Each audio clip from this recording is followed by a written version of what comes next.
আমার এই কিউট ছোট্ট মেশিনটা সম্পর্কে অনেকেই জানতে চেয়েছেন এটা আমি কোথা থেকে নিয়েছি, এটা দিয়ে আসলে কোনো কাজ হয় কিনা, এটা কি হাত দিয়ে চালাতে হয় নাকি পা দিয়ে চালাতে হয়, মানে অনেক ধরনের অনেক কোশ্চেন। সব ধরনের প্রশ্নের উত্তরের সঙ্গে এটার ডিটেলস ব্যবহার কিভাবে করতে হয় সেটাও আপনাদেরকে দেখিয়ে দিব এই ভিডিওতে। সেলাইয়ের জন্য প্রথমেই এরকম দুই ধরনের সুতা লাগবে, আর এটা হচ্ছে পায়ের প্যাডেল, যেটা দিয়ে আপনি যখন কারেন্টে ব্যবহার করবেন তখন এটা প্রেস করলেই হচ্ছে মেশিনটা চলবে। এই বাটনটা একটা প্লাগের সঙ্গে অ্যাডজাস্ট করতে হবে।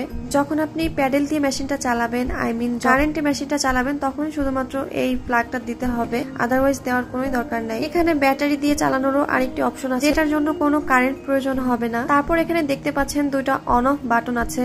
এই অন অফ বাটন দুইটা তখনই ব্যবহার করতে হবে যখন আপনি শুধুমাত্র ব্যাটারি ব্যবহার মেশিনটা চালাবেন। এরপর এপাশে আরো দুইটা বাটন আছে যেটাতে হাই এবং লো লেখা আছে। ইট মিনস আপনি যখন হাইতে দিবেন তখন হচ্ছে সেলাইটা একটু দ্রুত হবে, আর আপনি যখন লোতে দিবেন তখন সেলাইটা আরো ধীরে ধীরে হবে।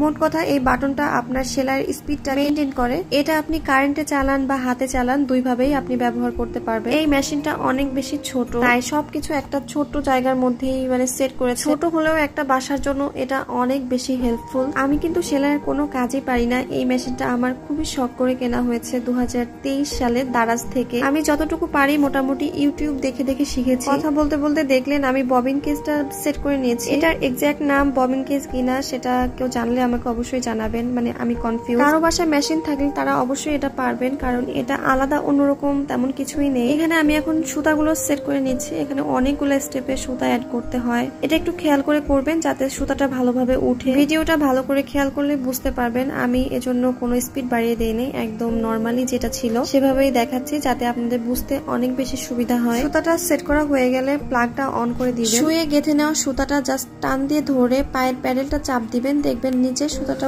উপরে উঠে আসবে, আর এটা তখন একদমই সেলাইয়ের জন্য প্রিপেয়ার।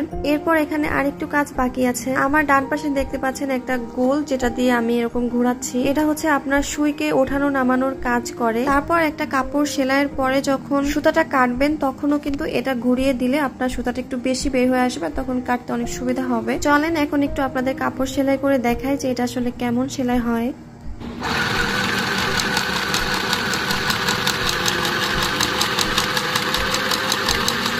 এই মেশিনটা হচ্ছে তাদের জন্য যারা একদমই আমার মতো নতুন, মানে টুকিটাকি অল্প কিছু পারে আবার একদমই পারে না, এটা শুধুমাত্র তাদের জন্য। আর এটাতে কিন্তু খুব ভালোভাবেই সেলাই হয়, একদম বড় মেশিনের মতোই। এরকম একটা মেশিন বাসার জন্য অনেক উপকারী। আমি লাস্ট 3 বছর ধরে এটা ব্যবহার করছি, আলহামদুলিল্লাহ খুবই ভালো। এরপরেও যদি কারো এই ভিডিওতে কোনো সমস্যা থাকে বুঝতে, তাহলে অবশ্যই কমেন্ট করে জানাবেন, আর ভিডিওটা ভালো লাগলে অবশ্যই শেয়ার করে দিবেন। Thanks for watching. আল্লাহ হাফেজ।